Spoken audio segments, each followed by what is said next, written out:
नमस्ते, मैं अभिनय आकाश। आप देख रहे हैं प्रभा साक्षी का special show most level information यानी एमआरआई। ईरान अमेरिका जंग शांत होने की जगह आग पकड़ती जा रही है। पूरी दुनिया में इस वक्त दो समुद्री ट्रेड रूट्स को लेकर बवाल मचा है।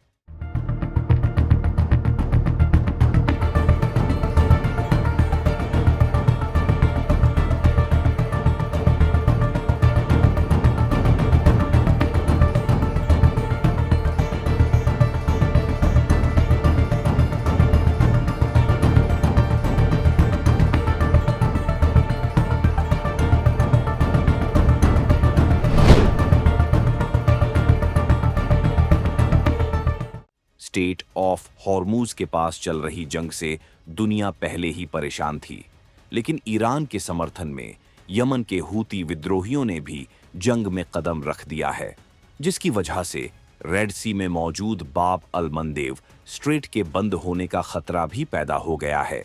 आपको बता दें कि बाब अल मंदेव स्ट्रेट बंद हो गया तो पूरा यूरोप बर्बाद हो सकता है।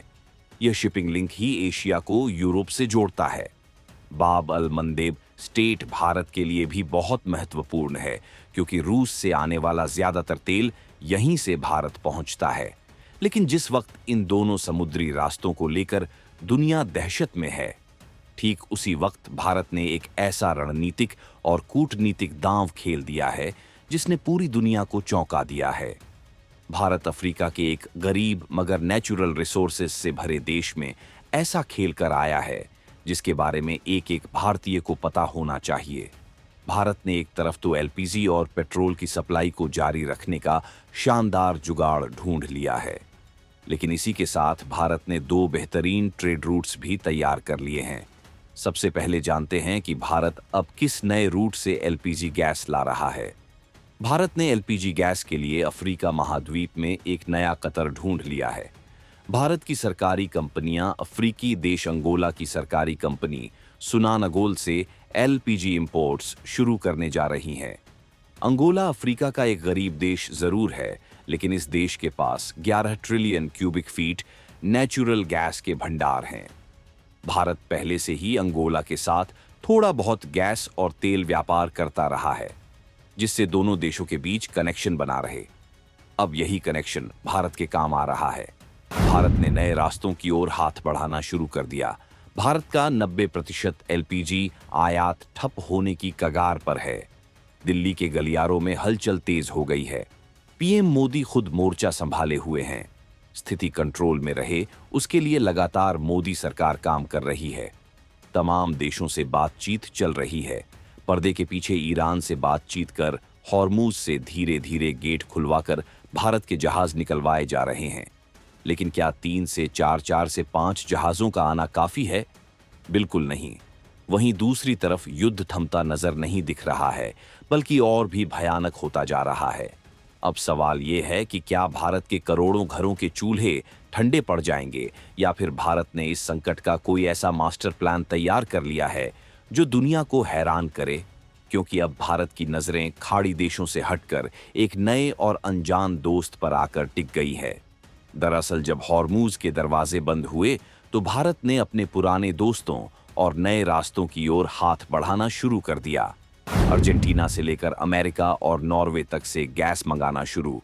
भारत ने अर्जेंटीना से लेकर अमेरिका और नॉर्वे से लेकर रूस तक से गैस मंगानी शुरू कर दिया।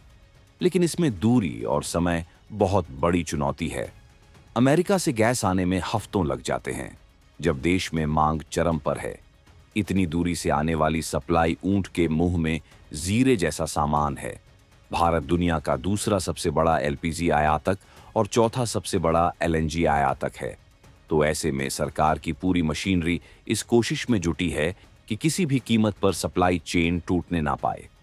कतर और सऊदी अरब जैसे पारंपरिक ठिकानों से संपर्क कटने के बाद भारत की तेल कंपनियां इंडियन ऑयल, बीपीसीएल, एचपीसीएल और गेल अब ग्लोबल मार्केट में एक ऐसे पार्टनर की तलाश कर रही हैं जो संकट के इस समय में भारत की ढाल बन सके। और यहीं से शुरू होता है एक नया अध्याय।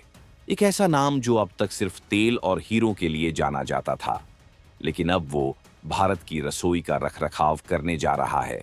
इस पूरे संकट के बीच एंट्री हुई है अफ्रीका के दिग्गज देश अंगोला की।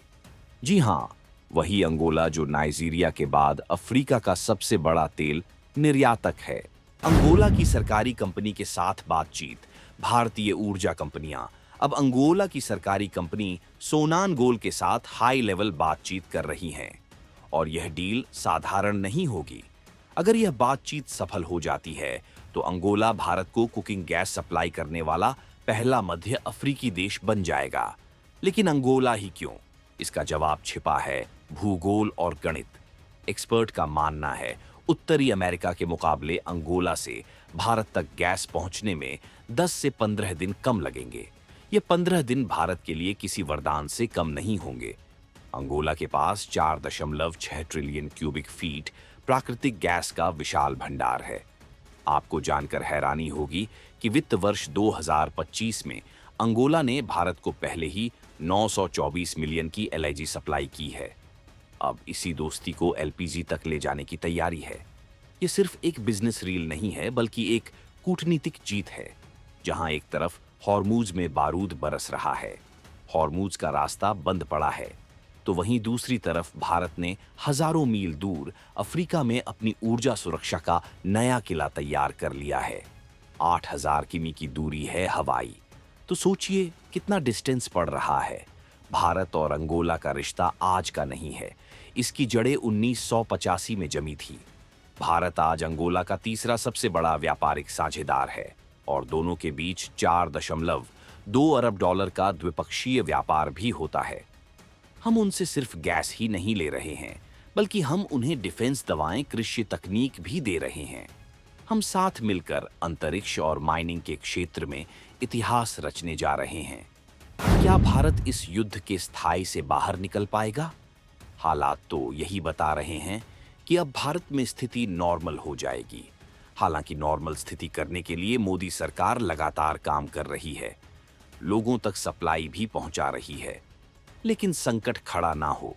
यही वजह है कि मोदी सरकार की डाइवर्सिफिकेशन की नीति रंग ला रही है, क्योंकि हॉर्मूज बंद होने से भारत पर जो संकट खड़ा हो सकता है, अंगोला उसका मरहम बनता दिख रहा है।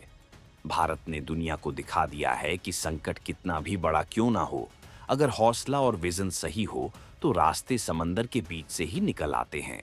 आज के लिए दी इजाजत। ऐसी रिपोर्ट्स को देखते रहे प्रभा साक्षी। अगर आप भी लेना चाहते हैं देश दुनिया की तमाम जानकारी तो आज ही सब्सक्राइब करें हमारे चैनल को। साथ ही नीचे दिए बेल आइकन को जरूर दबाएं ताकि हर अपडेट आप तक पहुंच सके।